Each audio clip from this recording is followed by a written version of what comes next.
जातियां देखेंगे, है ना।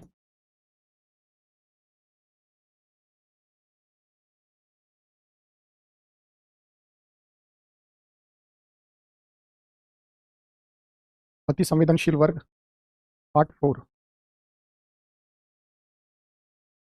Topic scheduled tribes. आइए ऋतु, गौरव, दिलेश्वर, चलिए। ऋतु महतो, सबका स्वागत है। अनुसूचित जनजातियों से बच्चों सवाल नहीं पूछा है, इंपॉर्टेंट है ना। जैसे स्पेसिफिक मैंने करा दिया आपको, ट्रांसजेंडर से सवाल नहीं है पूछेगा, है ना। हाँ आइए, पायल, लेके आकृति, आशीष, प्रियंका, जितेंद्र। हाँ कोमल, अच्छी बात है, होमवर्क करके आया करो। लेकिन शायद पीडब्ल्यू के बुक में अनुसूचित जनजातियां नहीं है क्या? है क्या? मुझे शायद लगा नहीं, मैंने एक नजर देखा, गौर से तो नहीं देखा। लेकिन आइए तृप्ति, अंजू, है क्या? मुझे लगता है शायद पीडब्ल्यू के बुकलेट में नहीं है। आइए अनिशा। हाँ हाँ रूपलता, आइए, आपका भी स्वागत है। नहीं है ना, एक छोटा सा है पैराग्राफ, मुझे भी लगा वही। कोई नहीं, इसको डिटेल में करा दूंगा, चिंता ना करो। जो नहीं है उसको तो कराऊंगा ही। आइए महेश, ठीक है। मीनाक्षी, अंजू, चलिए।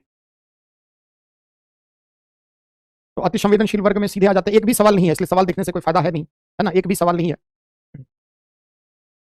इन सब टॉपिक को ऐसे ही ना एक स्ट्रक्चर बना के ना अभी बना लिया करो उसी तरह। शेड्यूल्ड ट्राइब्स, इन सब टॉपिक के लिए ना बस सिनॉप्सिस, एक माइंड मैप सा बना लो स्ट्रक्चर पे, और उसी को पढ़ो, है ना। चलिए, सारी बुक कोई पढ़ पाया है? आशीष कुमार, जो इंपॉर्टेंट है वो पढ़ लो। चलिए, पहले तो जनजाति का आशय सामान्य, फिर अनुसूचित जनजाति से तात्पर्य,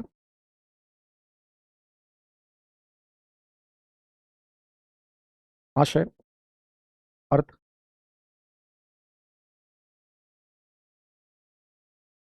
एसटी लिखता हूं शॉर्ट फॉर्म, एसटी का वर्गीकरण, कुछ फैक्ट्स एंड फिगर, इनसे संबंधित कुछ फैक्ट्स, तथ्य। वर्गीकरण कई आधारों पर है, अलग अलग आधार नहीं, बस संक्षेप में। जैसे भौगोलिक क्षेत्र के आधार पर है, प्रजाति आधार पर है, भाषा के आधार पर है, भाषाई आधार पर, और भारत सरकार का भी एक वर्गीकरण है जो हमारे लिए काम का है। एसटी के लक्षण, विशेषताएं। आइए जुनीस रथ, आइए अंजना, चलिए। फैक्ट्स, तथ्य, कुछ इससे संबंधित तथ्य, है ना। कितना आबादी है, कितना दशकीय वृद्धि दर है, साक्षरता क्या है, तो फैक्ट्स कुछ आपको जानने चाहिए ना, किन राज्यों में ज्यादा है, किन में कम है। एसटी का वर्गीकरण कई आधारों पर है, इन सबसे हमें ज्यादा नहीं लेना देना, ज्यादातर हम इनको हाईलाइट करेंगे, भारत सरकार का। एसटी के लक्षण, थर्ड चैप्टर दिया हुआ है, मैंने कमजोर वर्ग में मैं ढूंढ रहा था।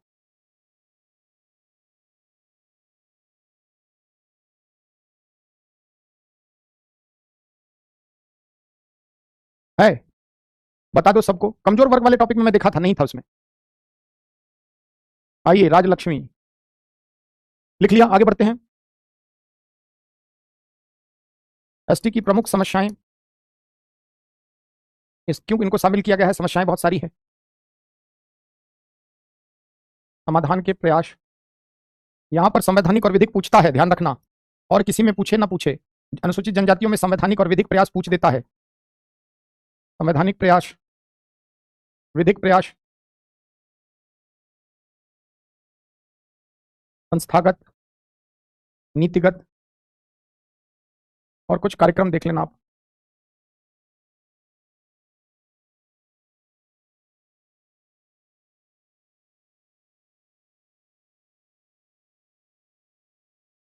अच्छा है टॉपिक, तब तो बहुत तेजी से निकल जाएंगे, आप सब किताब की मदद ले सकते हैं। फटाफट नोट करिए।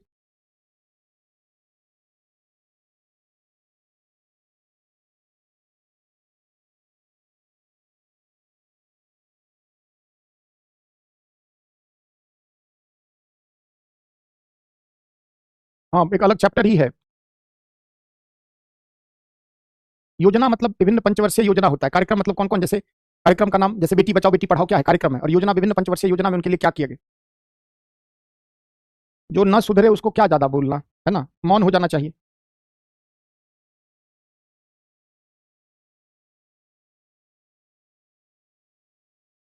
चलिए, हाँ पेज नंबर मैं भी पलट लिया था उसका इंडेक्स देख के।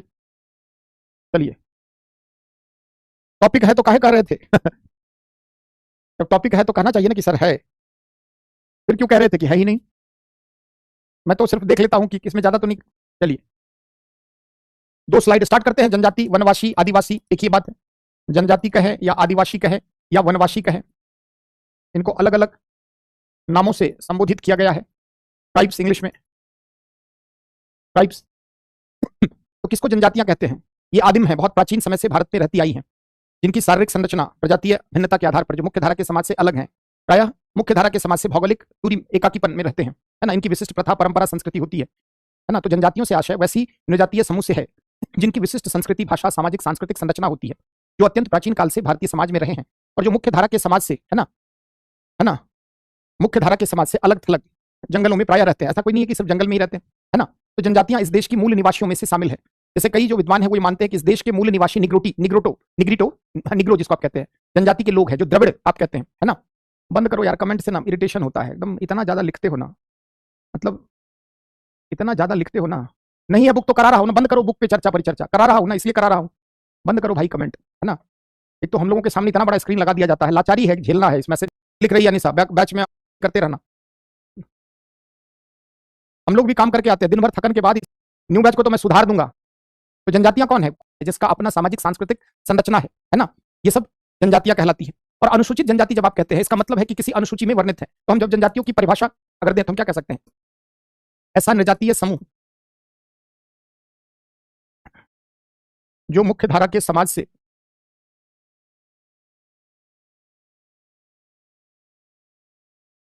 अलगावित प्राय रहा,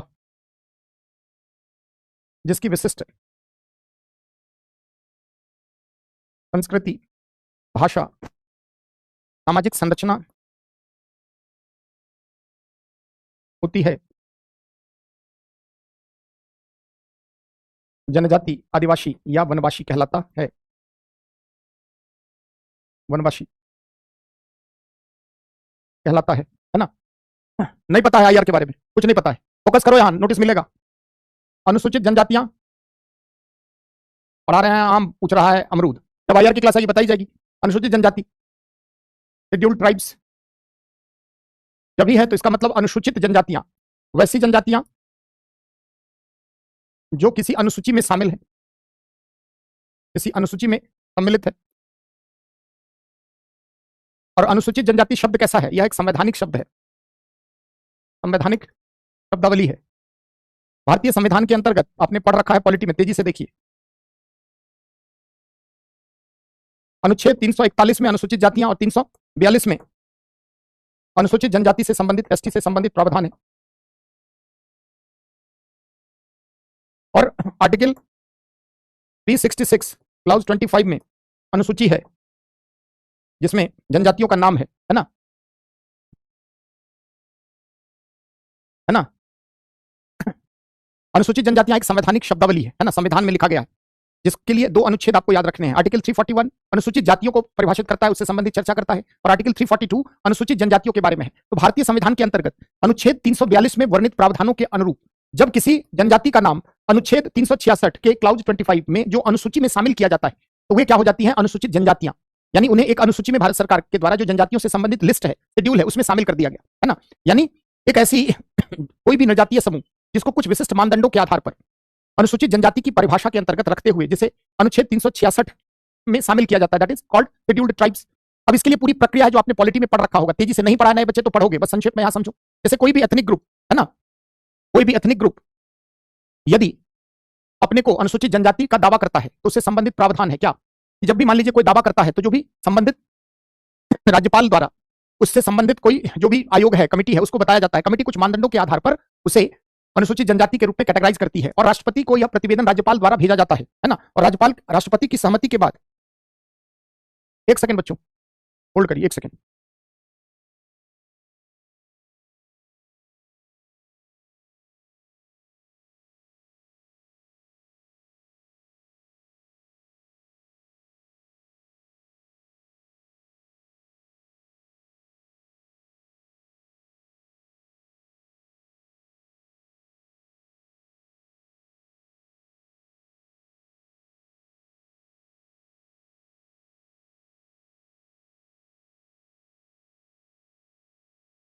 जो अनुसूचित जनजाति से संबंधित प्रावधान है ना, उस कैसे किसी भी जनजातीय समूह को अनुसूचित जनजाति का दर्जा दिया जाता है, उसके लिए पूरी एक संवैधानिक प्रक्रिया है ना। कोई भी जनजाति दावा करती है कि उसे अनुसूचित जनजाति में शामिल किया जाए, तो ऐसे ही उसे शामिल नहीं कर दिया जाता है।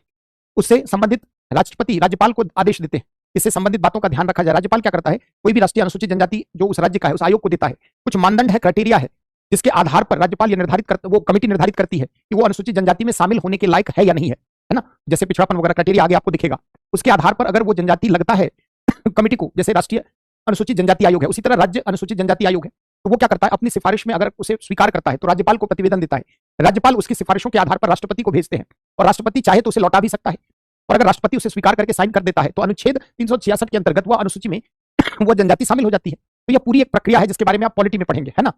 तो ये परिभाषा जो है अनुसूचित जनजाति की, ये संवैधानिक शब्दावली है ना, इसके अंतर्गत किया जाता है। तो संक्षेप में लिखिए, परिभाषा जनजाति क्या है, किसे कहते हैं, तेजी से आपने देखा है ना, अगर मन है तो नोट करें, अन्यथा नोट्स में है। चलिए आगे बढ़ते हैं। अनुसूचित जनजाति से तात्पर्य लिखिए, 2 लाइन फटाफट लिखिए। अनुसूचित जनजाति से तात्पर्य, पहले ये लिखिए, अनुसूचित जनजाति एक संवैधानिक शब्दावली है, शब्द है, एक संवैधानिक शब्द है या शब्दावली है। लिखिए, भारतीय संविधान के अनुच्छेद 342 के अनुरूप, भारतीय संविधान के अनुच्छेद 342 के अनुरूप किसी भी जनजाति को अनुच्छेद 366 सेक्शन 25 के अंतर्गत अनुसूची में शामिल कर अनुसूचित जनजाति का दर्जा राष्ट्रपति द्वारा प्रदान किया जाता है।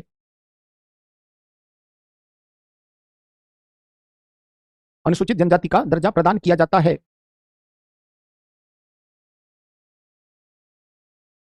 तो अनुसूचित जनजाति क्या है इसका, है ना। और जैसे वर्तमान में भारत में लगभग 705 अनुसूचित जनजातियां हैं, अनुसूचित जनजातियां हैं। कुछ फैक्ट्स एंड फिगर अगर हम कहें, एसटी की पॉपुलेशन 2011 के मुताबिक 10.5 करोड़ के आसपास है। एसटी की आबादी देश की कुल आबादी का 8.6% है। अगर आप टैक्स रेशियो लिंगानुपात की बात करें तो लिंगानुपात बेहतर है, 990 राष्ट्रीय औसत से बहुत अधिक। राष्ट्रीय औसत कितना है, 940। साक्षरता दर एक मोटा आइडिया आपको लगे, 59% है। डिकेडल ग्रोथ रेट दशकीय वृद्धि दर 24% के आसपास है।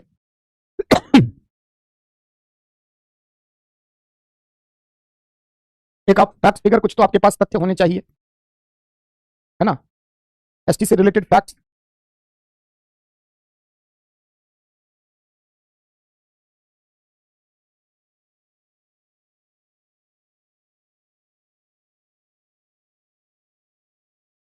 देश के कुछ राज्यों में इनकी प्रतिशतता अधिक है ना, जैसे मध्य प्रदेश में, महाराष्ट्र में, उड़ीसा में, राजस्थान में। अगर हम अधिक आबादी वाले राज्य कहें जनजातियों की, तो सबसे ऊपर एमपी है, उसके बाद मध्य प्रदेश, महाराष्ट्र, राजस्थान। हिंदी में लिख देता हूँ, सबसे अधिक आबादी मध्य प्रदेश में है, लगभग 14% के आसपास एमपी का पॉपुलेशन जो है जनजातियों का, 14% एमपी में निवास करता है। उसके बाद महाराष्ट्र है, फिर उड़ीसा, फिर राजस्थान, फिर महाराष्ट्र, उड़ीसा, राजस्थान। तो संक्षेप में आपको मध्य प्रदेश में सर्वाधिक। तो भारत की बहुत सारी जनजातियां हैं। 940 क्या है भारत का सेक्स रेशियो ऑफ इंडिया कितना है जी, लिंगानुपात भारत का। राष्ट्रीय औसत लिख रहे हैं तो उसे नहीं समझ रहे हो, 940 भारत का लिंगानुपात 940।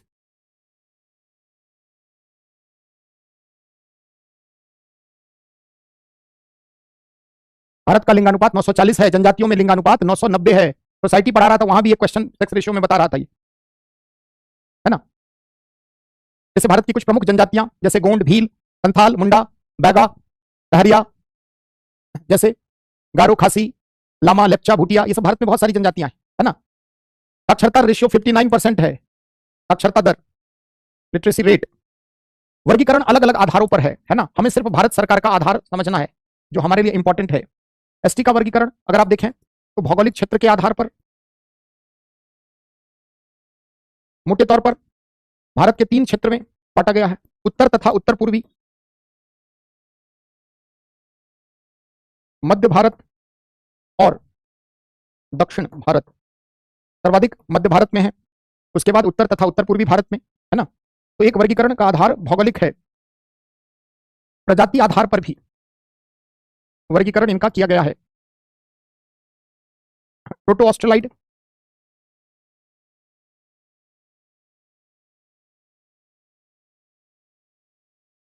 मंगोलाइड और निग्रिटो या निग्रो, ये अधिकतर कहां है? दक्षिण भारत में। मंगोलाइड जो है वह उत्तर पूर्वी भारत में, और प्रोटो ऑस्ट्रेलाइड अधिकतर मध्य भारत में, है ना, जैसे गोंड, भील, संथाल, है ना। मंगोलाइड में जैसे नागा, कुकी, खासी, गारो, है ना, लामा, लेप्चा, भूटिया, ये सब क्या है? मंगोलाइड है। निग्रिटो में दक्षिण भारत की, है ना, जैसे टोडा सबसे फेमस, कुकी, हाँ नहीं कुकी तो उसमें मंगोलाइड में आ जाएगा, सॉरी, है ना, टोडा।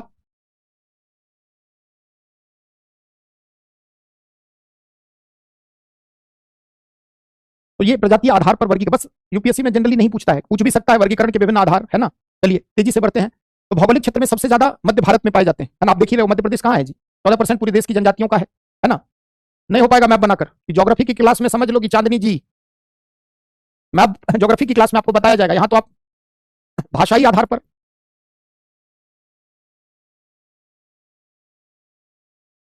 भाषाई आधार पर, जैसे भाषा परिवार में कई जनजातियों का है ना, अगर हम भाषाई आधार पर कहें तो हम कह सकते हैं जैसे इंडो तिब्बतियन लैंग्वेज, जितने भी उत्तर पूर्व की जनजातियां हैं अधिकतर उनकी लैंग्वेज क्या है? Indo Tibetan. दक्षिण भारतीय भाषा परिवार में खास करके तमिलनाडु, केरल, आंध्रा, कर्नाटका, तेलंगाना, इन सब क्षेत्र में जो है वो दक्षिण भारतीय भाषा परिवार में। ऑस्ट्रिक भाषा नॉर्थ मध्य भारत, है ना। तो अलग अलग भाषा परिवार है, ऑस्ट्रिक भाषा परिवार। दूसरा दक्षिण भारतीय भाषा परिवार, जैसे मलयालम, कन्नड़ा, तेलुगु, है ना, तमिल, तो दक्षिण भारतीय भाषा परिवार। एक है इंडो तिब्बतियन, इंडो तिब्बती भाषा परिवार, खास करके नॉर्थ ईस्ट की जनजातियां, जैसे कुकी, नागा, मिजो, है ना। दक्षिण भारतीय भाषा परिवार में साउथ के खास करके तमिलनाडु, केरला, कर्नाटका, तेलंगाना और आंध्रा, एपी। आप सभी जानते हैं दक्षिण भारतीय भाषा परिवार में डोमिनेंट भाषाएं कौन कौन है, सभी जानते होंगे।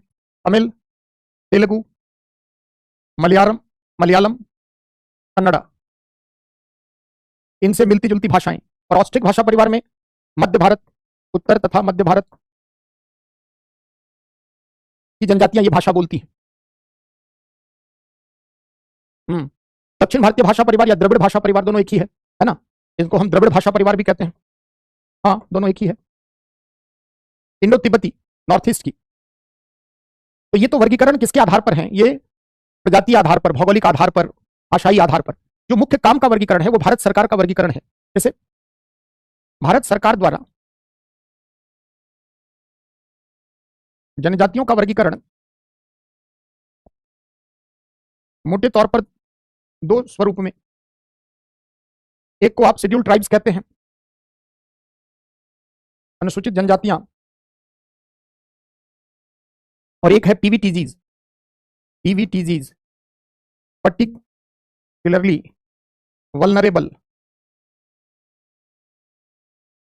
Tribal groups. इसको हिंदी में कहते हैं विशिष्ट रूप से संवेदी या संवेदनशील जनजातीय समूह। इसके अंतर्गत 75 जनजातियों को यह दर्जा दिया गया है, 75 ट्राइब्स को, और अनुसूचित जनजातियों की लगभग संख्या 705 के आसपास है। दोनों के विशेषताओं के आधार पर चिन्हित किया गया है ना, है ना। जैसे जनजातियां में बहुत सारी जनजातियां क्या है जो विशिष्ट रूप से संवेदनशील है, जिनकी संख्या क्या है? घटती जा रही है, जो विलुप्तता के कगार पर है, जिनकी जो है भाषा संस्कृति खत्म होती जा रही है, जिनकी संख्या कम है, जिनमें बहुत कम साक्षरता है, जो आदिम, है ना, आदिम संस्कृति के लक्षण है, जिनमें आदिम विशेषताओं के लक्षण है ना। वैसी जनजातियों को क्या कहा जाता है? पीवीटीजीज। समझ गए? वैसी जनजातियां जिनमें आदिम विशेषताओं के लक्षण है ना।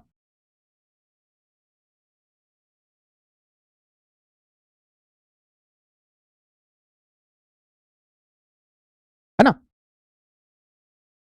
तो जैसे मान लीजिए बहुत सारी जनजातियां हैं, उनमें से कई जनजातियां क्या है जिनकी संख्या घटती जा रही है दिन प्रतिदिन, जिनकी संस्कृति विलुप्त हो रही है, जिनमें भाषा जिनकी जो है विलुप्त हो रही है, जिनमें जो है कृषि पूर्व स्तर की प्रौद्योगिकी है, मतलब जब खेती का काम स्टार्ट नहीं हुआ, जो आज भी जैसे मूल आदिवासियां रहती थी उस तरह का जीवन, जिनमें साक्षरता अत्यंत निम्न, जिनका आर्थिक विकास बहुत कम। तो भारत सरकार ये दो वर्गीकरण आपको याद रखने हैं, यही से आपसे पूछेगा पीवीटीजीज क्या है ना।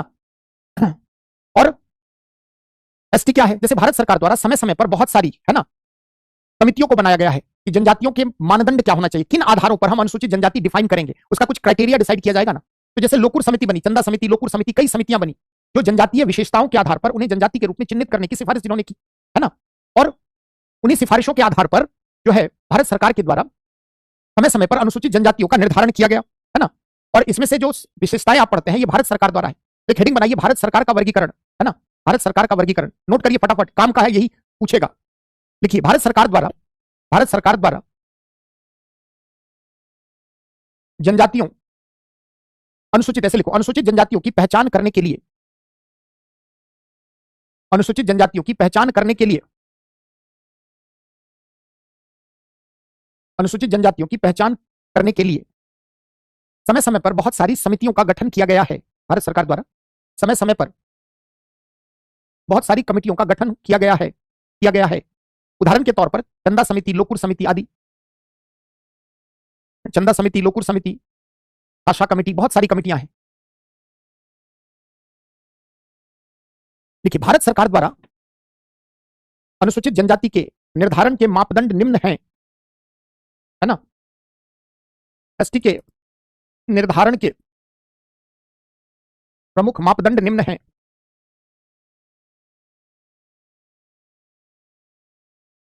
पहला, आदिम विशेषताओं के संकेत,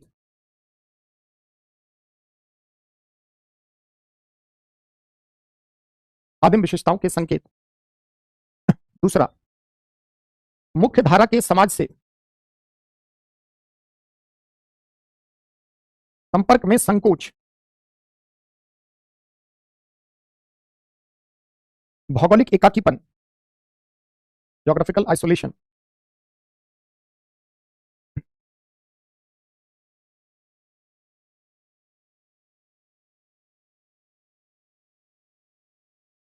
विशिष्ट संस्कृति,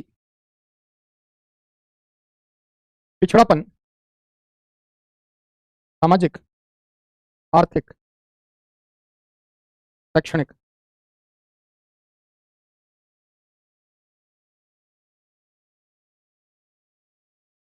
जितना चैट बंद करेंगे वो लोग, उससे ज्यादा तो बंद करने का सजेशन दे डालते हो। अरे छोड़ो भैया ऐसे ऐसे लोगों को, है ना।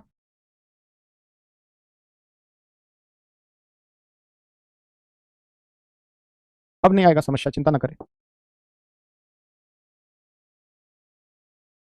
इस बैच को पढ़ाने के बाद मेरा मन करता है पीडब्ल्यू की टीम को एक सजेशन दूं इस बार, है ना। चैट का लिमिटेशन फिक्स कर दिया जाए, एक आईडी से 3 4 मैक्सिमम 5, उसके बाद छठा होते ही ऑटोमेटिक ब्लॉक हो जाए, है ना। छठा मैसेज आते ही ऑटोमेटिक उस क्लास में ब्लॉक हो जाए। अकेलापन, भौगोलिक रूप से कहां है, जंगलों में है, कटे अलग थलग है। एकाकीपन मतलब अलग, मुख्य धारा के समाज से अलग थलग। और ये मैं आपको सुनाने के लिए नहीं, मेरी मीटिंग जिस दिन होगी ना, मैं पहला यही सजेशन रखूंगा। टीचर के पार्ट पे सरदर्द है ये बच्चे, है ना। और इसका नुकसान क्या होता है कि अच्छे बच्चों को का कमेंट हम नहीं ले पाते, फालतू ये जो है ना, इतना डिग्रेडेशन यूपीएससी का होता जा रहा है, वॉल्यूम बढ़ता जा रहा है, क्वालिटी, सीरियसनेस, है ना, सब खत्म होता जा रहा है। निकाल लो, ये मौका है। ऐसे ही लोग भरे पड़े हैं ऑफलाइन ऑनलाइन हर जगह।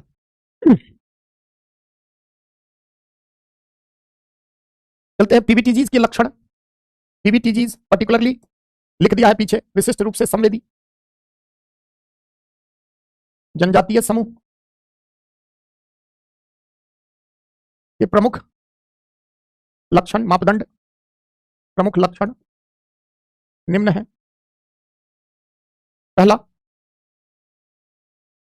स्थिर या घटती हुई आबादी,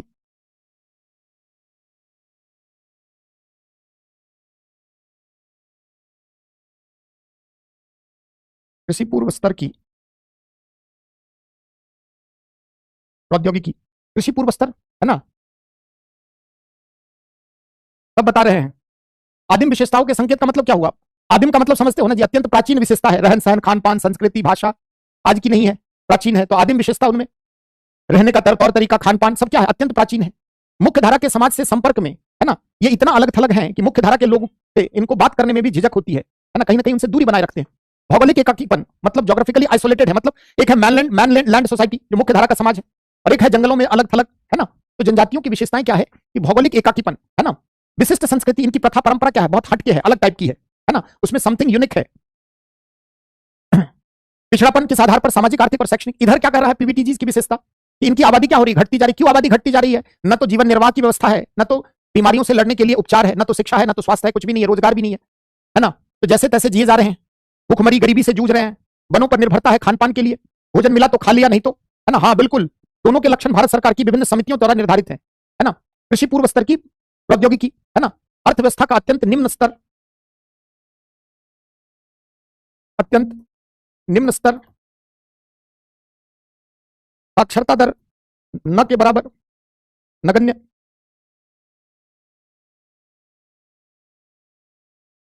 जैसे बहुत सारे जानवर क्या हो गए, विलुप्त हो गए। क्यों हो गए विलुप्त? सर्वाइव नहीं कर पाए, है ना, तो एक्सटिंक्ट हो गए। उसी तरह भारत में बहुत सारी जनजातियां क्या है जो धीरे धीरे विलुप्तता के कगार पर है, इनके लोग घटते जा रहे हैं। कई जनजातियां तो 50 से कम हो गई है ना। कृषि पूर्व स्तर की प्रौद्योगिकी मतलब जो खेतीबाड़ी, नवपाषाण काल पढ़ते हो ना, खेतीबाड़ी, जब उससे पहले खेतीबाड़ी कैसे होता था, पत्थरों के औजार। तो बहुत सारी ये जनजातियां क्या है आज भी वही तकनीक इस्तेमाल कर रही है, झूम कृषि और वो सब जो पढ़ते थे पहले आप। संख्या क्यों घट रही है इतना देर से क्या बता रहा हूं, जब रहन सहन का स्तर ही नहीं है, भूखमरी की समस्या है, गरीबी है, कोई ध्यान देने वाला नहीं, कोई बीमारी हो जाए तो उसकी केयर करने वाला नहीं है, सर्वाइव नहीं कर पा रहे हैं। कहीं पर वनों को काट दिया गया, वहां से विस्थापित हो गए, न शिक्षा है न कुछ है। तो ये क्या है पीवीटीजी, है ना। आधुनिकता की धारा में कैसे आएंगे, अत्यंत प्राचीन है, मुख्य धारा के समाज से ही अलग थलग है। अब देखो, जनजातियों की कोई सर्वमान्य परिभाषा देना कठिन है, गौर से सुनना। जैसे आपने इन विशेषताओं के आधार पर भारत की सभी जनजातियों को आप व्याख्यायित कर सकते हैं क्या? नहीं कर सकते। क्यों? अगर मान लीजिए आप इनके निर्धारण का तरीका यही बना लेंगे तो बहुत सारी जनजातियां क्या है जो मॉडर्न है, हाईली मॉडर्नाइज्ड है। जैसे राजस्थान की मीना, झारखंड की के संथाल, मुंडा, ये सब क्या है, मॉडर्नाइज। आदिम विशेषता क्या, मॉडर्न से मॉडर्न। मुख्य धारा के समाज से संपर्क में संकोच, क्या सभी जनजातियों को है? नहीं, बहुत सारी जनजातियां जो मुख्य धारा में घुली मिली है। भौगोलिक एकाकीपन, बहुत सारी जनजातियां हैं जो मुख्य धारा के समाज से निरंतर संपर्क में है। विशिष्ट संस्कृति, संस्कृति में आधुनिकता के तत्व है। जनजातियों की वर्तमान में कोई सर्वमान्य परिभाषा देना कठिन है। क्यों? क्योंकि कोई जनजातियां हैं जो हाईली मॉडर्नाइज्ड है, जैसे मैंने आपको बताया राजस्थान की मीना, जैसे आधुनिकीकृत मुंडा, संथाल। लेकिन बहुत सारी जनजातियां हैं जैसे सेंटेनली जो अंडमान निकोबार में, वो आज भी कहां है, पीवीटीजीज में है ना। तो इसको जो है ना, हाँ जायरे होंगे, सोमपेन सब है अंडमान की बहुत सारी, है ना। तो बहुत सारी जनजातियां, जैसे पीवीटीजीज में 75 जनजातियों को रखा गया है, 75, और यहां पर एसटी में लगभग 705 है। ये जो पीवीटीजीज हैं बेसिकली अगर आप देखें तो इनके लिए अलग से सरकार व्यवस्था कर रही है, नहीं तो ये क्या होंगे, विलुप्त हो जाएंगे, है ना। हाँ हाँ, कोई सुविधा नहीं है, जीवन निर्वाह का संकट नहीं है ना। तो ये वन भी काट दिए जा रहे हैं, कल तक वन पर निर्भर थे बहुत सारी जनजातियां, क्या होगी, जिनकी अर्थव्यवस्था का यहाँ क्या है, अत्यंत निम्न स्तर है, सर्वाइवल किसी तरह हो रहा है, सस्टेनेबिलिटी को लेकर, है ना, सबसिस्टेंस इकोनॉमी इसकी जीवन निर्वाह अर्थव्यवस्था है। चलिए पहले सुन लीजिए, उसके बाद अब चलते हैं। इनकी लक्षण अब अलग से नहीं कराऊंगा, इसी में आप लक्षण समझ गए। तो जनजाति का आशय क्या है, इसको अनुसूचित जनजाति कहते हैं। कुछ प्रमुख एसटी का वर्गीकरण भारत सरकार, ये हमारे लिए काम का है। लक्षण, इसी में लक्षण दोनों हो गया। चलिए जनजातियों की प्रमुख समस्याएं बताइए आप कमेंट करके, समस्याएं, जनजातियों की प्रमुख समस्याएं क्या है। बहुत सारी समस्याएं कॉमन है, आप सबको पता है जनजातियों की प्रमुख समस्याएं।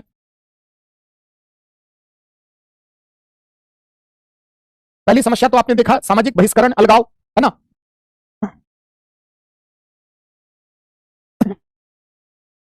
क्या लिखते हो, है ना।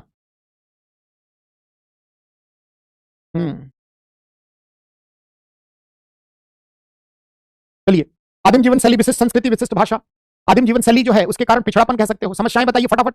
बुनियादी सेवाओं की उपलब्धता नहीं है, शिक्षा स्वास्थ्य का जैसी बुनियादी सुविधाएं, भौगोलिक आइसोलेटेड है, ज्योग्राफिकली आइसोलेशन है। और क्या समस्या है, जीवन निर्वाह का निम्न स्तर, मुख्य धारा से अलग थलग तो है ही। जनजातियों की समस्या, सामाजिक आर्थिक विषमता से युक्त होने के कारण नक्सलवाद, है ना, उग्रवादी गतिविधियों में शामिल है। हाँ, विकास के लाभों में कम भागीदारी है, सामाजिक आर्थिक समावेशन इनका कम हो पाया है। हाँ, तकनीकी पिछड़ापन, बिल्कुल। हाँ, संपर्क में। तो समस्याएं आप सबको पता है ना, इनकी प्रमुख समस्याएं क्या है। तो कुछ 5-6 इंपॉर्टेंट समस्याएं जो है, और भी समस्या बता सकते हैं, है ना। राजनीतिक सहभागिता में कमी, सामाजिक सशक्तिकरण, अन्य समुदायों की तुलना में इनका सामाजिक आर्थिक सशक्तिकरण कम हुआ, यानी विकास के लाभों में इनको कम भागीदारी मिली, है ना। जल जंगल जमीन जैसे परंपरागत इनके दावों को कमजोर किया जा रहा है ना। सरकार को आज बड़ी चिंता है बाघ की, घड़ियाल की, हाथी की। राष्ट्रीय बाघ परियोजना, राष्ट्रीय मगरमच्छ परियोजना, आज सरकार क्या करे, नेशनल पार्क, नेशनल सेंचुरी आदि बना रही है। जनजातियों को उनके घर से निकाला जा रहा है जहां सदियों से उनके बाप दादा रहते आए, है ना। तो ऐसी स्थिति में जनजातियों में असंतोष भी फैला है राज्य के प्रति, व्यवस्था के प्रति। तो नक्सलवाद या उग्रवाद की गतिविधियां, जैसे नागा को क्या लगता है कि उनकी आदिम संस्कृति है और उनकी संस्कृति पिछड़ती जा रही है, कहीं ना कहीं अपनी संस्कृति के संरक्षण के लिए भी वो नागा जो है संघर्ष कर रहे हैं, हालांकि उनका तरीका गलत है ना। तो बहुत सारी समस्याएं आपको पता है, 5-6 प्रमुख समस्याएं लिख देता हूं। सबसे बड़ी समस्या क्या है कि जब भी डेवलपमेंट प्रोजेक्ट आता है इनका विस्थापन हो जाता है। आपको एक्सप्रेसवे बनाना है, आपको कोई स्टील प्लांट लगाना है, आपको कोई इंडस्ट्रियल कॉरिडोर बनाना है, आपको कुछ भी विकास पर, आपको जो है थर्मल पावर प्लांट लगाना है, आपको जो है हाइडल पावर प्लांट लगाना है ना। तो सबसे बड़ी समस्या क्या है, विकास परियोजनाओं के कारण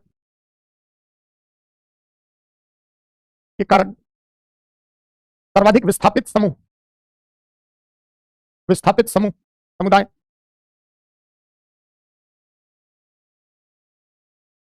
सामाजिक बहिष्करण या अलगाव, अभी नहीं, बहुत सारी अभी भी हैं, शिक्षा, स्वास्थ्य एवं अन्य बुनियादी सुविधाओं की अनुपलब्धता,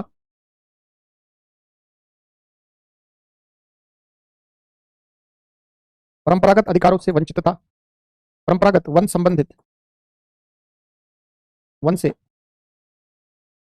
संबंधित अधिकारों से वंचना, सांस्कृतिक पहचान का क्षरण, हाँ,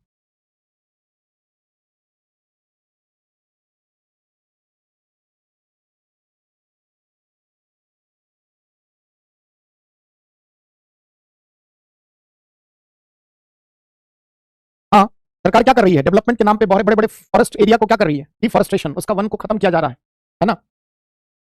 हाँ, कानूनों का प्रवर्तन, नए नए कानून सरकार बना रही है, वन्य जीव संरक्षण, है ना, वन्य जीवों के संरक्षण की बड़ी चिंता है, नेशनल सैंक्चुरी, नेशनल पार्क, इन सब के कारण इनके आवागमन को लिमिटेड किया गया है। वन कानून का बड़ा सख्ती से पालन के कारण जीवन निर्वाह, वनों के संरक्षण संबंधित कानूनी प्रावधानों से जीवन निर्वाह, लाइवलीहुड, आवागमन बाधित, सांस्कृतिक क्षरण,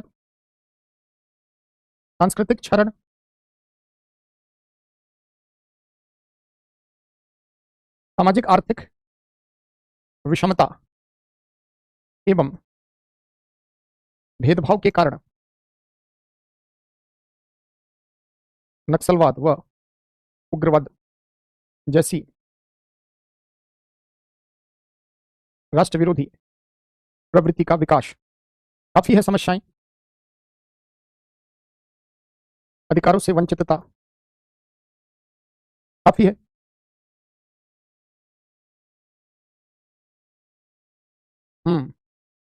चलिए समस्याएं बहुत समझ गए, और भी बहुत सारी समस्याएं, समाधान के प्रयास पे आते हैं सीधे। हमने देख लिया क्या क्या समस्याएं क्या है, चलते हैं समाधान के प्रयास, तेजी से संवैधानिक और विधिक देखते हैं, है ना, संवैधानिक और विधिक प्रयास।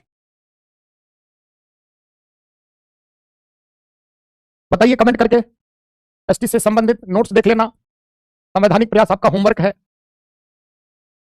संवैधानिक प्रयास, संविधान में बहुत सारे आर्टिकल में, है ना, अनुसूचित जनजातियों से संबंधित चर्चा है, ये आपका होमवर्क है, कई आर्टिकल आप पढ़ेंगे, जितने भी पंचायती राज से संबंधित है, आर्टिकल 46, आर्टिकल 15, 16, आर्टिकल 42, 275 एक पहले हुआ करता था, हटा दिया गया, फिर 330, 332, 335, 243D, 243T आप खुद से करेंगे, है ना, होमवर्क है आपका, इसलिए उस पर खाली मैंने बोल दिया। संविधान के अंतर्गत अनुसूचित क्षेत्रों के प्रशासन से संबंधित, तो मैं लिख देता हूं महत्वपूर्ण आर्टिकल, आप अनुच्छेद, होमवर्क, आपका होमवर्क खुद से करेंगे आप, है ना।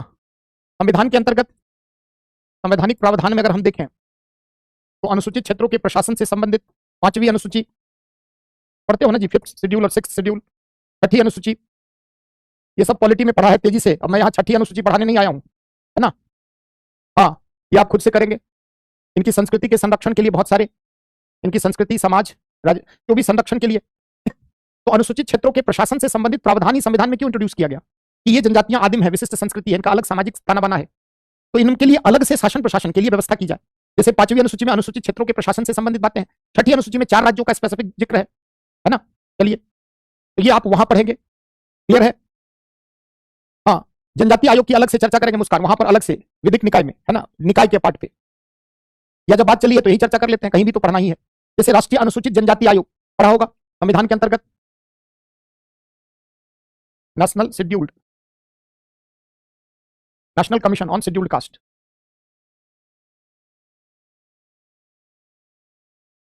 Scheduled tribes not caste. हाँ, कानून में पढ़ेंगे पेशा एक्ट, है ना।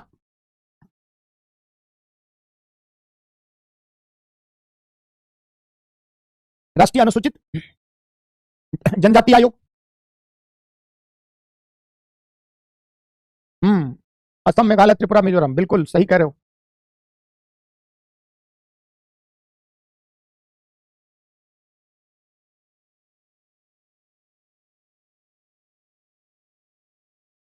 तो राष्ट्रीय अनुसूचित जनजाति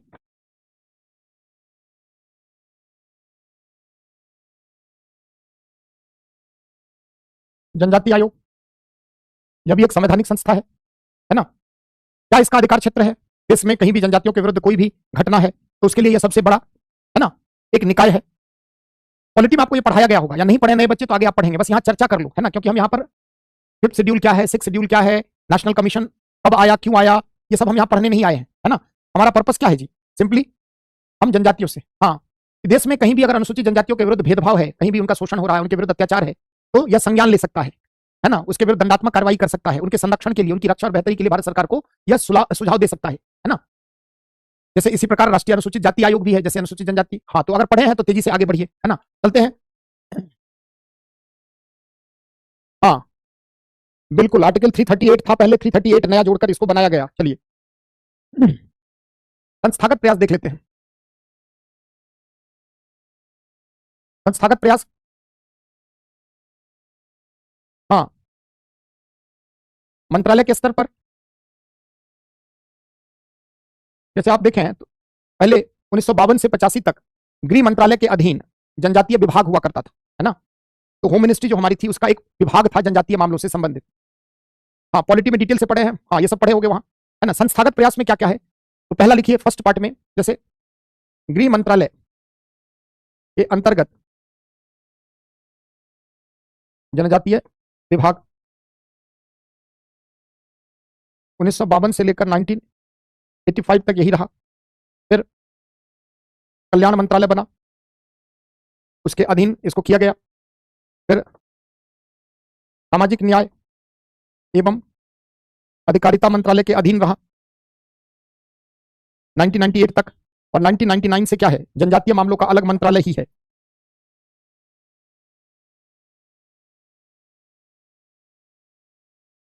मिनिस्ट्री ऑफ ट्राइबल अफेयर्स,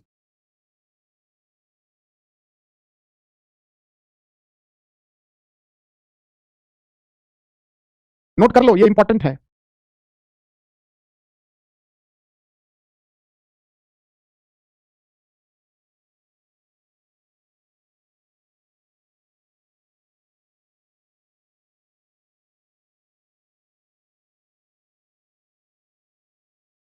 ये समझा कि ये क्या लिखा है, कि पहले जनजातीय मंत्रालय नहीं था हमारे देश में, तो गृह मंत्रालय के अधीन ही जनजातीय विभाग था।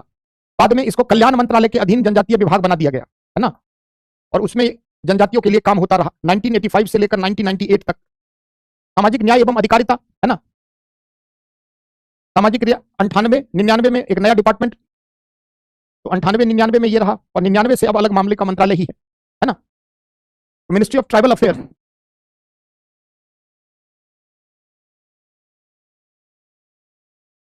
आगे कुछ प्रमुख संस्था, जैसे tribal research institute, tribal research institute, एक एक लाइन, दो दो लाइन बस फटाफट नोट करो, लिखिए। राष्ट्रीय जनजातीय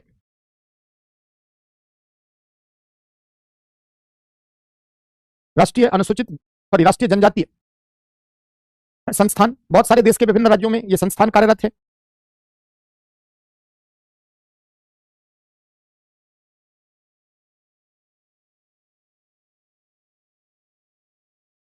देखिए और कुछ संस्थाएं, जैसे NSTFDC, है ना, नेशनल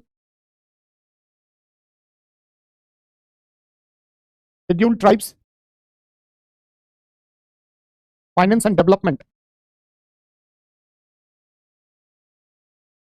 कॉरपोरेशन, राष्ट्रीय अनुसूचित जनजाति वित्त एवं विकास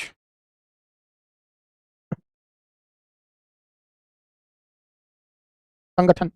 जैसे एनएसटीएफडीसी 2001 में भारत सरकार द्वारा इसको स्टैब्लिश किया गया। नाम से ही आप समझ जाएंगे क्या इसका उद्देश्य होगा, है ना। क्या लिखा है? ट्राइब्स के फाइनेंस और डेवलपमेंट के लिए, यानी ट्राइबल्स को कोई भी कार्य करना है तो लोन की सुविधा होनी चाहिए, तो उनके विकास के लिए वित्त की व्यवस्था कैसे पूरी हो, इसके लिए एक अलग से कॉर्पोरेशन ही भारत सरकार द्वारा बना दिया गया, है ना। तो 2 लाइन बस नोट करिए, लिखिए भारत सरकार द्वारा भारत सरकार द्वारा अनुसूचित जनजातियों के आर्थिक विकास हेतु वित्त की सुविधा उपलब्ध कराने हेतु आर्थिक विकास हेतु वित्त की सुविधा उपलब्ध कराने के लिए एनएसटीएफडीसी का गठन किया गया,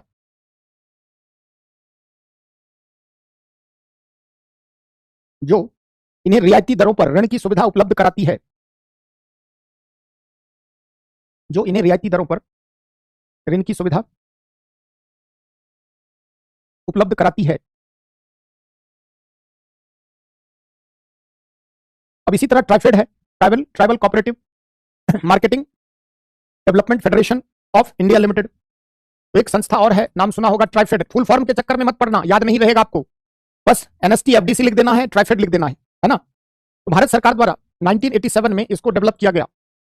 जो ट्राइबल्स हैं उनके कुछ प्रोडक्ट हैं, है ना, जैसे उनमें कई ट्राइबल क्या है जिनमें हस्तकरघा, कलाकारी, कुछ प्राकृतिक जड़ी बूटी, अभी सुना होगा ना, ये कर्नाटक की जो अनुसूचित जनजाति है, केस का तेल अभी बहुत पिकी पिकी चर्चा में काफी रहा, है ना। जो क्या करती है, कहीं ना कहीं वनों के उत्पाद से केस तेल बनाती है केशों के लिए, जिससे क्या है कि कहीं ना कहीं बाल घने हो। तो जनजातीय उत्पाद को एक विशिष्ट मार्केट के लिए विपणन चाहिए, मार्केटिंग चाहिए, मंच चाहिए, है ना। जैसे बहुत सारे ट्राइबल्स के अपने उत्पाद है कपड़ों से संबंधित, बहुत सारी नॉर्थ ईस्ट की जनजातियां बांस के वस्त्र बनाती हैं, बांस के उत्पाद बनाती हैं। हाँ, आदिवासी हेयर ऑयल अभी न्यूज में काफी रहा था। तो जैसे मान लीजिए उनके जो प्रोडक्ट हैं उनका विपणन भी, विपणन समझते हो ना, मार्केटिंग, उनको बेचना है। तो ये तो जंगलों में रहते हैं, वनों में रहते हैं, तो इनके पास विपणन के लिए ऐसा नहीं कि एमबीए की डिग्री लेकर जंगल में बैठे, तो इनके उत्पादों के कमोडिटी के बिक्री के लिए एक बड़ा संगठन है ना। तो tribal cooperative marketing development federation of India, बस फुल फॉर्म में लिख देता हूं, याद मत करना, नहीं याद रहेगा। ट्राइबल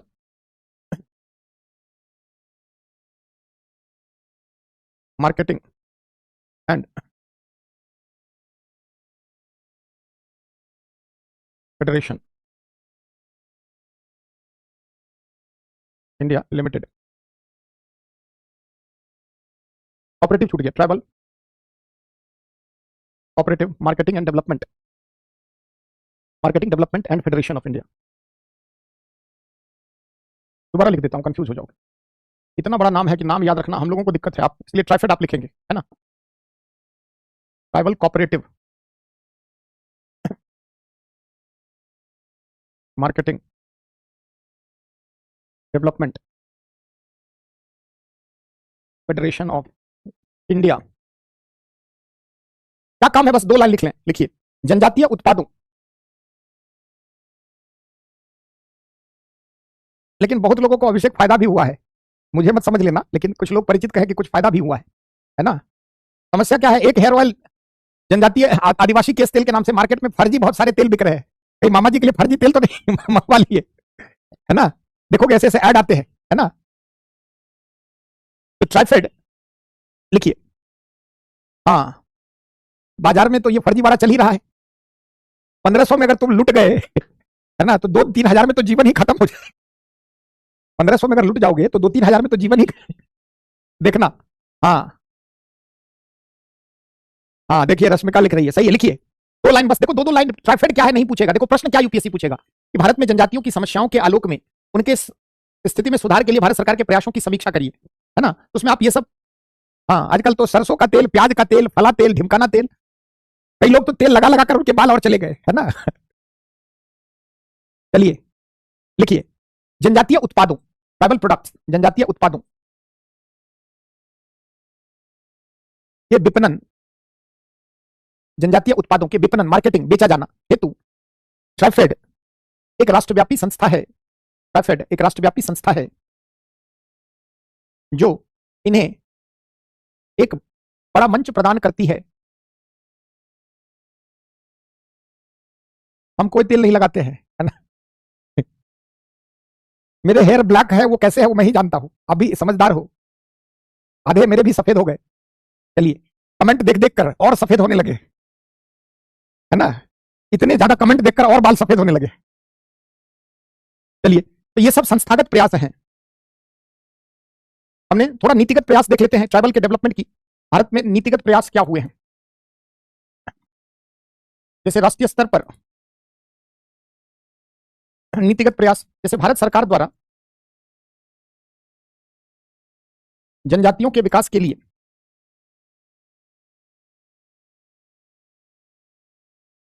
नीतिगत स्तर पर निम्न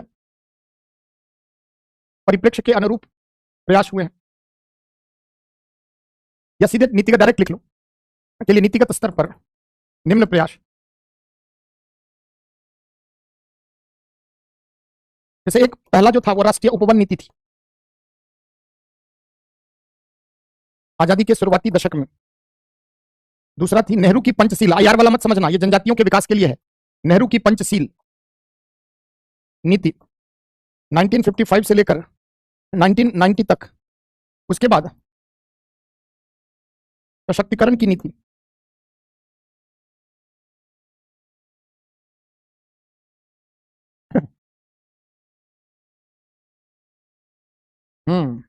भारत सरकार द्वारा जनजातियों के विकास के लिए नीतिगत स्तर पर, जैसे राष्ट्रीय उपवन नीति, ये बेसिकली ये ब्रिटिश कालीन नीतियां थी। जैसे अगर थोड़ा इतिहास अगर आपने पढ़ा हो तो अंग्रेजों ने जनजातीय बहुल क्षेत्रों पर नियंत्रण के लिए प्रयास किए, परंतु जनजातियों द्वारा इनका विरोध किया गया, है ना। खास करके जो रेलवे का डेवलपमेंट हुआ तो वैसी स्थिति में वन उत्पाद की मांग बढ़ी, लकड़ियों की मांग बढ़ी, तो जनजातीय बहुल क्षेत्रों में अंग्रेजों ने हस्तक्षेप बढ़ाया, उत्तर पूर्व में, झारखंड, इधर उड़ीसा, तमाम क्षेत्रों में। और जनजातियां चूंकि लड़ाका कम्युनिटी रही है, युद्ध शारीरिक दृष्टि से मजबूत रही है ना, वॉरियर हैं, तो ऐसी स्थिति में अंग्रेजों के विरुद्ध जनजातियों ने एक अच्छा खासा उन्हें कठिनाई पैदा की। तो जनजातियों को लेकर अंग्रेजों का दृष्टिकोण अलग था। जैसे शुरुआत में जब ईसाई मिशनरी आई तो जनजातियों को तो भारत का भाग ही नहीं मानती थी हिंदू समाज का, तो हिंदू समाज का पार्ट न मानने के कारण जनजातियां उपेक्षित रही, ऐसा अंग्रेज कहते थे।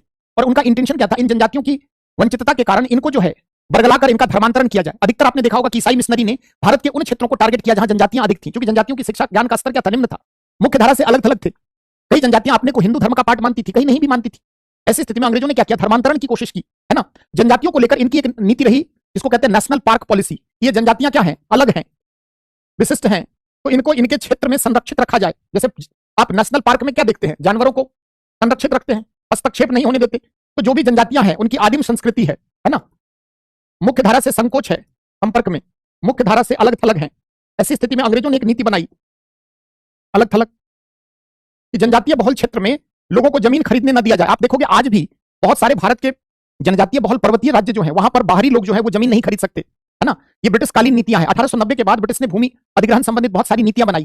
तो जनजातीय क्षेत्र में अगर मुख्य धारा के लोग आ गए तो उनकी संस्कृति खत्म हो जाएगी। तो अंग्रेजों का एक परसेप्शन था, इनकी विशिष्ट संस्कृति है, इनकी भाषा, संस्कृति, सामाजिक जीवन अलग थलग है, तो मुख्य धारा के समाज से संपर्क नहीं होने दो, इन्हें अलग थलग ही रहने दो।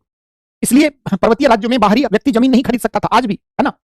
तो जो जनजातियां हैं ये चूंकि अलग हैं, इसलिए इनको जानवरों की तरह जैसे नेशनल पार्क में रखा जाता है, उसी तरह जनजातीय बहुल क्षेत्र में इनको रहने दो, बाह्य हस्तक्षेप न करो, है ना।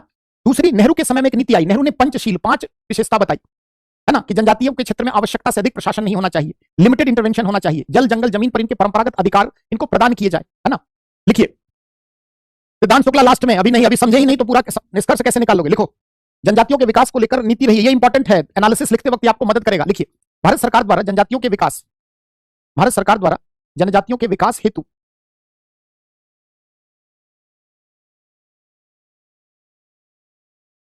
राष्ट्रीय स्तर पर 3 नीतियां रही है।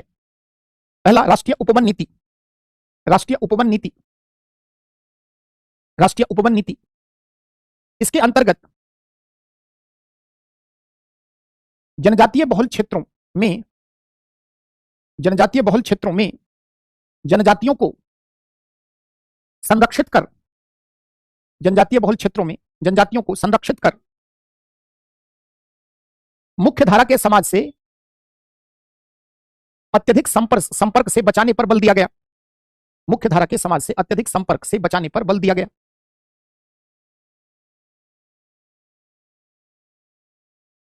दूसरा, पंचशील की नीति, देखिए, प्रधानमंत्री नेहरू द्वारा जनजातियों के कल्याण व विकास हेतु, जनजातियों के कल्याण व विकास हेतु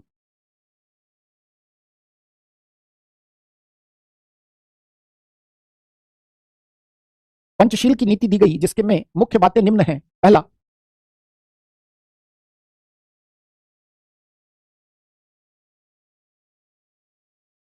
जिसकी मुख्य बातें निम्न है। पहला, जनजातियों का विकास, जनजातियों का विकास उनके द्वारा स्वयं किए जाने पर बल, जनजातियों का विकास उनके द्वारा स्वयं के स्तर पर किए जाने पर बल एवं सीमित संपर्क को मंजूरी, एवं लिमिटेड इंटरवेंशन, सीमित संपर्क। दूसरा, जल जंगल जमीन पर जनजातियों के परंपरागत अधिकारों, जल जंगल जमीन पर जनजातियों के परंपरागत अधिकारों का संरक्षण एवं सम्मान। नेक्स्ट, जनजातियों के मध्य से ही लोगों का चयन कर, जनजातियों के मध्य से बीच से ही लोगों का चयन कर उन्हें शिक्षण व प्रशिक्षण द्वारा, उन्हें शिक्षण व प्रशिक्षण, एजुकेशन एंड ट्रेनिंग द्वारा प्रेरित किया जाना। नेक्स्ट, आवश्यकता से अधिक प्रशासन नहीं, ओवर एडमिनिस्ट्रेशन, आवश्यकता से अधिक प्रशासन नहीं। नेक्स्ट, इन क्षेत्रों के विकास का निर्धारण, इन क्षेत्रों के विकास का निर्धारण खर्च की गई राशि के आधार पर न कर, खर्च की गई राशि के आधार पर न कर इनके जीवन की गुणवत्ता में आए परिवर्तन के आधार पर किया जाना, इनके जीवन की गुणवत्ता में आए बदलाव के आधार पर किया जाना। कहने का मतलब सरकार ये ना सोचे कितना पैसा खर्च हुआ और ये उससे कितना क्वालिटेटिव चेंज हुआ है इनके जीवन में, वो देखिए आप, है ना। तो ये थी पंचशील की नीति। सशक्तिकरण की नीति आप पढ़ चुके हैं, महिला में भी, बस 2 लाइन इसमें, इंपावरमेंट पॉलिसी। देखिए 1991 से जनजातियों के लिए भारत सरकार द्वारा सशक्तिकरण की नीति पर अधिक बल दिया जा रहा है, सशक्तिकरण की नीति पर अधिक बल दिया जा रहा है। एक चीज मैं छूट गया, जैसे संवैधानिक तो बता दिया, कानूनी प्रयास में 2-4 कानून याद रख लेना नाम, है ना। कानूनी प्रयास, कानूनी प्रयास में एक आधा, जैसे सिविल अधिकारों का संरक्षण कानून, संरक्षण कानून 1995 सॉरी 55, जैसे अनुसूचित जाति जनजाति अत्याचार। सोसाइटी में जाके एक सवाल पूछा है, समाज वाले खंड में अनुसूचित जातियों के कल्याण और विकास के लिए राज्य सरकार द्वारा बनाए गए 2 विधानों की चर्चा करें। सोसाइटी में पूछा है ना। अनुसूचित जाति एवं अनुसूचित जनजाति अत्याचार निवारण कानून,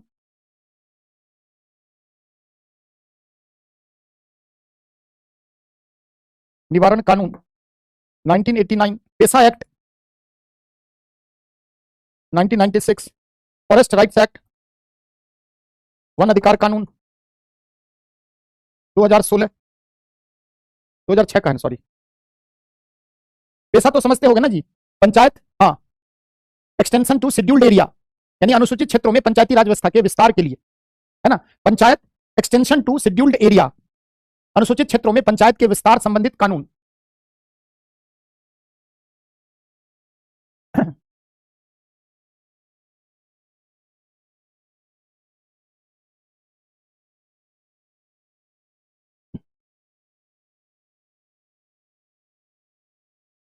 अब जनजातियों के विकास के लिए बहुत सारे कार्यक्रम चल रहे हैं, है ना, वो कार्यक्रम आप देख लेना, है ना। जैसे बहुत सारा ट्राइबल सब प्लान, जनजातीय उपयोजना 70s के टिकट में आई, वन बंधु से संबंधित, है ना। तो कार्यक्रम अब आप खुद से देख लेना। एक आधा जो फेमस कार्यक्रम है उसमें आप, जनजातीय उपयोजना थी, एक ट्राइबल सब प्लान, टीएसपी। क्या था ट्राइबल सब प्लान, बता देता हूं संक्षेप में। क्या लिखा है, इसकी इंग्लिश क्या है, सब प्लान, ट्राइबल सब प्लान। जैसे किसी क्षेत्र में कोई प्लान मद में खर्च हो रहा है राशि, जैसे मान लीजिए शिक्षा के विकास के लिए, मान लीजिए राजस्थान में 500 करोड़ रुपए का आवंटन किया गया, तो उसमें जनरल के भी, एससी एसटी ओबीसी समझाने के लिए, माइनॉरिटी, सभी की शिक्षा के लिए प्रावधान है। तो ये तो हो गया मेन प्लान। और सब प्लान, प्लान के अंदर ही एक छोटा प्लान है। जैसे 500 करोड़ में से मान लीजिए 25 करोड़ रुपया सिर्फ रख दिया जाए, किसके लिए, एसटी के शिक्षा के विकास के लिए, समझे। एक तो शिक्षा के विकास के लिए, पेशा फुल फॉर्म, अरे गूगल कर लिया करो हर चीज में, panchayat extension to scheduled area act 1996, Panchayati Raj व्यवस्था का अनुसूचित क्षेत्रों में Panchayati Raj extension to scheduled area, Panchayati Raj PRI कहते हो ना, पंचायती राज इंस्टीट्यूशंस का एक्सटेंशन है शेड्यूल्ड एरिया में। जनजातीय उपयोजना मोटे तौर पर समझो, एक है मेन प्लान, शिक्षा के लिए 500 करोड़ राजस्थान में खर्च किया जाना है, उसमें एसटी के लिए भी है उसमें, और एक अतिरिक्त सब प्लान है इसका 25 करोड़ रुपया अलग से दिया जाएगा, है ना। कई अन्य जो है अभी कार्यक्रम भारत सरकार चला रही है ना, जैसे वन उत्पाद के लिए वन बंधु वगैरह, है ना। तो कार्यक्रम अभी कई नए बच्चे हैं, आफत नए बच्चे भी है ना, बैच कई मर्ज हो जाता है ना यहाँ, वो पढ़ेंगे आगे तो उनको आएगी समझ में, है ना। चलिए, तो कार्यक्रम जैसे कौन सा चैप्टर है नाजमीन, कौन सा चैप्टर है ये, पीडब्ल्यू की जो बुकलेट है उसमें कौन सा चैप्टर है पंचायत? हाँ, एक बार चैप्टर जाकर देख लीजिए, है ना।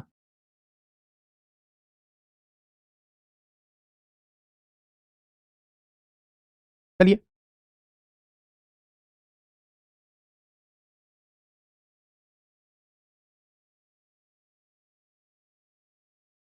क्या है, ट्रांसजेंडर, दिव्यांग, है ना। नहीं, एसटी के लिए आरक्षण कितना है उनके अनुपात में, जनसंख्या 7.5%, एससी के लिए 15%, है ना। शेड्यूल्ड कास्ट के लिए 15% रिजर्वेशन है, एसटी के लिए 7.5% है ना। तो अब एक अति संवेदनशील वर्ग में कोई और देख लो, उसके बाद लास्ट संडे को हम लोग गरीबी देखकर खत्म कर लेंगे। जैसे क्या अब करना चाहिए, जहां से प्रश्न बच्चों से बहुत, महिला हमने ऑलरेडी करा रखा है, आपको याद हो सोसाइटी में महिला मैंने बहुत डिटेल से पढ़ाया है, तो आपको जो भी लगे, चिल्ड्रन से एक आधा सवाल है तो बच्चों पे चर्चा कर लेंगे हम लोग। पीवीटीजीज का मतलब, कुछ जनजातियां ऐसी हैं जो विलुप्तता के कगार पर है ना, उनकी आबादी घट रही है, शिक्षा नहीं है, जीवन निर्वाह का संकट है, उनको क्या करना है, विशेष ध्यान देना है, विशिष्ट रूप से संवेदनशील है, अगर उन पर ध्यान नहीं दिया गया तो वो खत्म हो जाएंगे, है ना। इसलिए उनके संरक्षण के लिए भारत सरकार द्वारा कुछ जनजातियों को चिन्हित करके ये दर्जा दिया गया, मतलब कि इन पर अतिरिक्त पैसा देना है। जैसे 18 राज्य में पीवीटीजीज के 75 जनजातियां शामिल हैं जो भारत के 18 राज्यों में है, जो विलुप्तता के कगार पर है, जिनकी स्थिति बहुत खराब है, तो उनके संरक्षण के लिए सरकार क्या करेगी, अलग से पैसा देगी, अलग से ध्यान देगी।